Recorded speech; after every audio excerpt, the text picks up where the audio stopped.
Masih bersama saya Ibnu Fadil, pemirsa Anda kembali menyaksikan 3 berita utama Kaltim hari ini. Dua manusia silver di Samarinda terpaksa berurusan dengan polisi setelah sempat ribut dengan warga.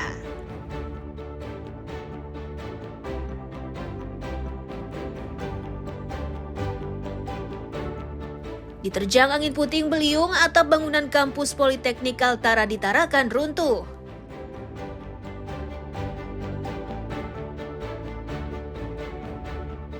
Antisipasi bencana gempa bumi dan kebakaran, Pertamina Balikpapan gelar simulasi dengan melibatkan warga.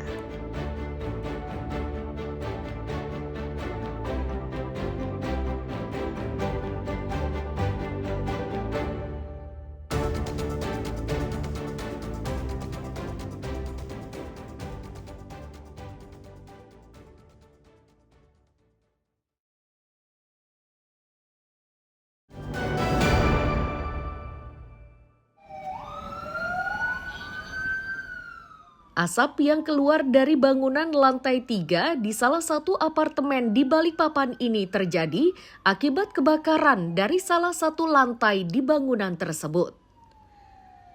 Peristiwa tidak terduga ini menyebabkan sejumlah pekerja harus dievakuasi. Hanya saja adegan tersebut bukanlah kejadian sesungguhnya, namun hanya simulasi yang digelar di lingkungan kilang Pertamina Balikpapan Kamis siang.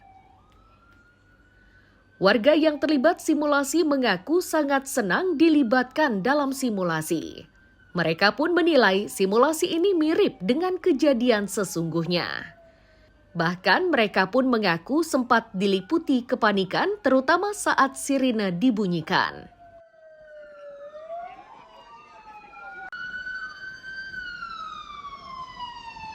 Yang jelas kami sangat senang ya, kayak kejadian betul-betul gitu, dan kami sebagai masyarakat sedikit panik sih, tapi bisa menahan dengan adanya seperti ini, jadi kita bisa. Tadi paniknya kenapa, Bu? Karena ada kejadian yang seolah-olah terjadi betulan gitu, jadi panik. Oke, tadi ada bunyi sirine atau alarm dulu atau gimana, Bu?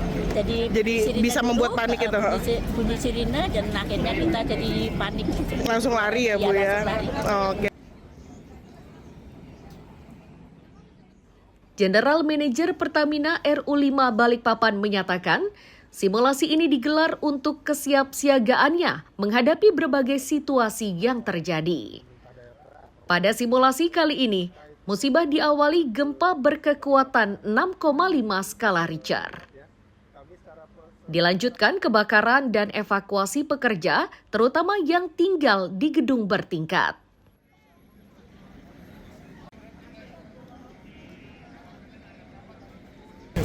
Jadi skenarionya ada gempa di Balikpapan tadi 6,5 skala Richter dan itu berdampak ke kilang, sehingga kilang harus turun kapasitas untuk kondisi pengamanannya, dan juga ada dampak itu laboratorium kami ada terjadi sedikit kebakaran yang alhamdulillah bisa diatasi, dan juga karena gempa kami memiliki gedung tinggi yaitu apartemen Amarilis yang merupakan tempat tinggal para pekerja kami dan tentunya terdampak, dan harus kami segera atasi hal tersebut. Dan tentunya juga gempa tersebut karena memang dirasakan oleh Balikpapan seolah-olah seperti itu, dan tentunya akan ada dampak ke lingkungan sekitar. Pertamina menilai simulasi seperti ini dirasa penting agar saat terjadi kejadian sesungguhnya mereka sudah mengetahui langkah yang harus dilakukan dengan tepat. Riani Mantini dan Amir Hamzah melaporkan dari Balikpapan.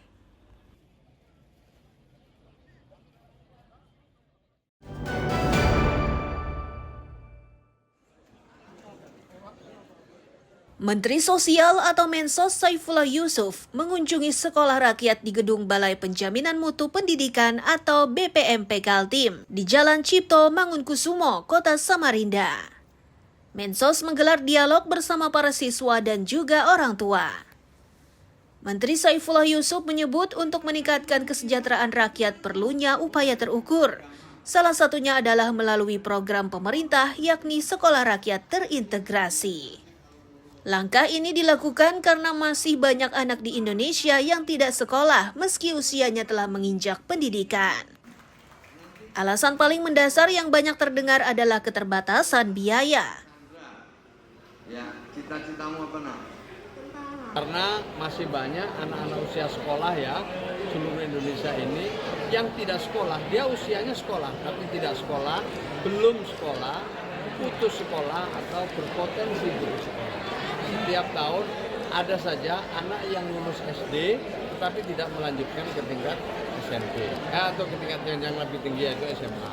Masih banyak, jadi lulus SMP tapi tidak meneruskan ke SMP. Ini adalah salah satu PR yang ingin dijangkau, salah satunya lewat sekolah rakyat. Rencananya, sekolah rakyat ini akan didirikan di 100 titik di Indonesia.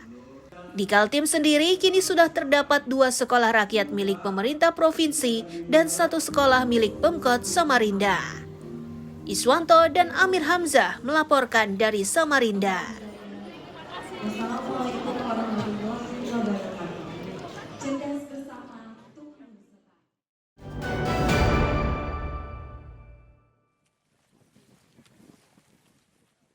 Polresta Samarinda masih terus mengembangkan sektor pertanian, terutama tanaman jagung. Kali ini, areal yang mereka sasar adalah lahan di kawasan Polsek Palaran dengan luas 5,8 hektar. Kapolresta Samarinda menyebut, kegiatan penanaman ini merupakan sinergi antara Polri, petani, dan Forkopimda untuk mendukung ketahanan pangan. Ia pun menegaskan, penanaman kali ini dilakukan serentak di semua polsek di lingkup Polresta Samarinda. Disebutkan juga jika kegiatan kali ini merupakan program keempat dan waktu panennya diperkirakan akhir Desember 2025.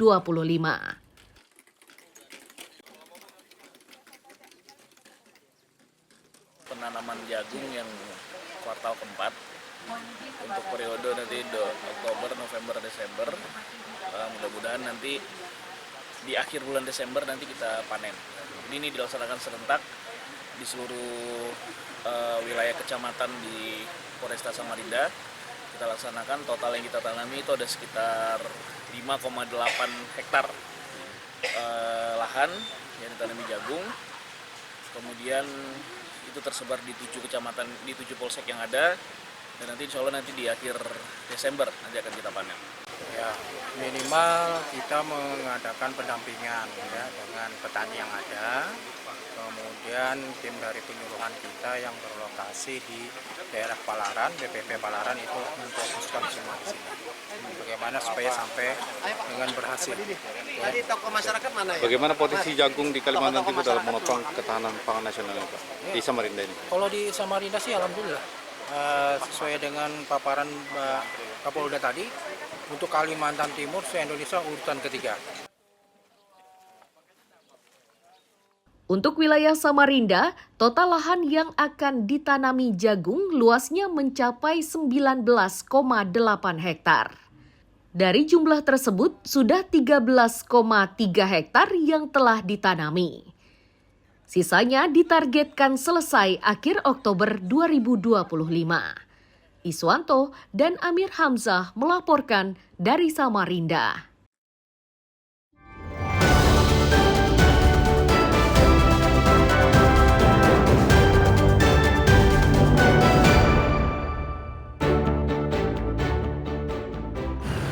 Pemirsa, berita tadi menjadi akhir kebersamaan kita pada pagi hari ini.